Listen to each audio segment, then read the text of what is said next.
साथ नजर आते हैं।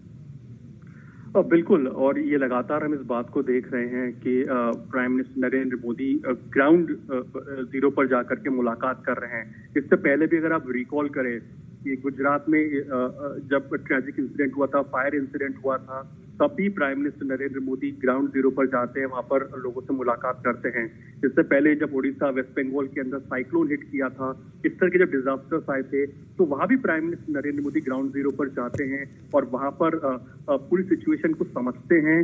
जो लोग इम्पैक्ट हुए हैं उन फैमिली से, उन लोगों से बातचीत करते हैं। तो ये प्राइम मिनिस्टर नरेंद्र मोदी का एक वर्किंग स्टाइल है कि वो यहाँ दिल्ली में बैठ करके प्रेजेंटेशंस ही नहीं देखते हैं या फिर ब्रीफ नहीं लेते हैं, लेकिन जो ब्रीफ उनको मिला है उसको ग्राउंड लेवल पर जाकर के उसको देखते हैं, समझते हैं। और जाहिर सी बात है जो एक सेंसिटिव सिचुएशन इस समय पर हम लोग देख रहे हैं अपने सामने, जो ट्रैजिक इंसिडेंट जो हुआ है, वहां पर जो अल्टीमेट जो एक जिसको इम्पैक्ट होता है, जो एक आम आदमी होता है, आम जन होता है, उनसे डायरेक्टली इंटरेक्ट कर रहे हैं। और ये बहुत बड़ी बात होती है जब देश की टॉप लीडरशिप जब ग्राउंड जीरो पर आपके साथ में खड़ी होती है, चाहे जो तमाम स्टेक होल्डर्स हो जो कि रेस्क्यू एंड रिलीफ ऑपरेशन में इस समय पर मौजूद हैं, उनको तो एक सपोर्ट, एक मोरल बूस्टर तो मिलता ही है कि वो वहां पर आए हैं और एक तरह से देश की टॉप लीडरशिप के सामने आप देखेंगे कि वो रेस्क्यू रिलीफ ऑपरेशन को अंजाम दे रहे, तो उनका तो मोरल बूस्ट होता ही होता है। लेकिन जो लोगों ने अपने परिजनों को खो दिया या जिनके परिजन घायल हो गए हैं,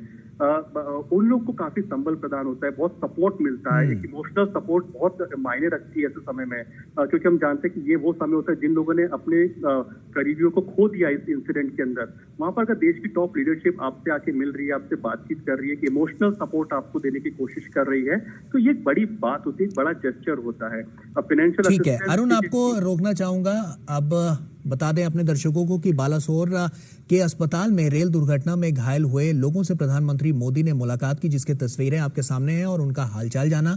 वहीं घायलों से मुलाकात के बाद प्रधानमंत्री मोदी ने क्या कुछ कहा, आइए देखते हैं।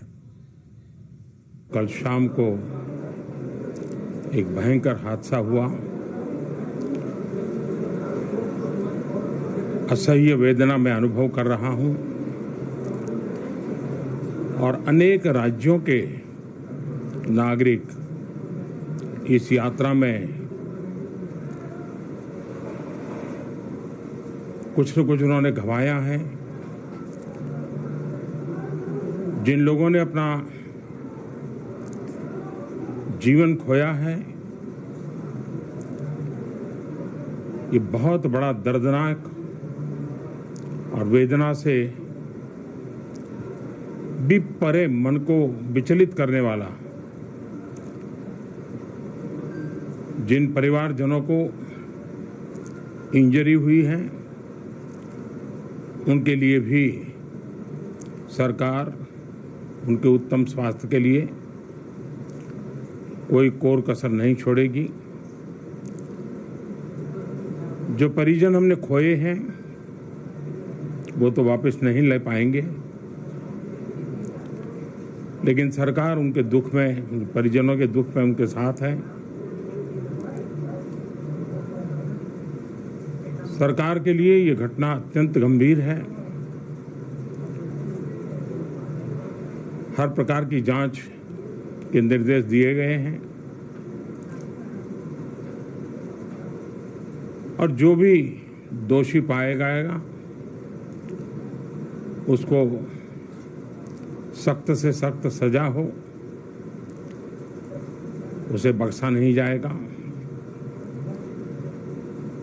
मैं उड़ीसा सरकार का भी, यहाँ के प्रशासन के सभी अधिकारियों का, जिन्होंने जिस तरह से इस परिस्थिति में अपने पास जो भी संसाधन थे लोगों की मदद करने का प्रयास किया, मैं यहाँ के नागरिकों का भी हृदय से अभिनंदन करता हूँ, क्योंकि उन्होंने इस संकट की घड़ी में, चाहे ब्लड डोनेशन का काम हो, चाहे रेस्क्यू ऑपरेशन में मदद की बात हो, जो भी उनसे बन पड़ता था करने का प्रयास किया है।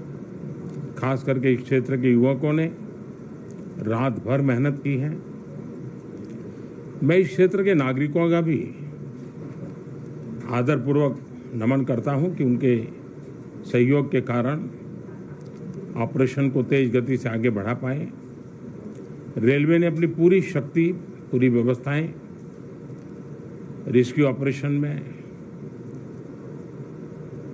आगे रिलीफ के लिए और जल्द से जल्द ट्रैक रिस्टोर हो, यातायात का काम तेज गति से फिर से आए, इन तीनों दृष्टि से सुविचारित रूप से प्रयास आगे बढ़ाया है। लेकिन एक दुख की घड़ी में मैं आज स्थान पर जाकर के सारी चीजों को देख करके आया हूं। अस्पताल में भी जो घायल नागरिक थे उनसे मैंने बात की है। मेरे पास शब्द नहीं है इस वेदना को प्रकट करने के लिए, लेकिन परमात्मा हम सबको शक्ति दे कि हम जल्द से जल्द इस दुख की घड़ी से निकले।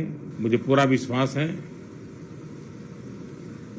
कि हम इन घटनाओं से भी बहुत कुछ सीखेंगे और अपनी व्यवस्थाओं को भी और जितना नागरिकों की रक्षा को प्राथमिकता देते हुए आगे बढ़ाएंगे। दुख की घड़ी है, हम सब प्रार्थना करें इन परिजनों के लिए। तो प्रधानमंत्री नरेंद्र मोदी को आप सुन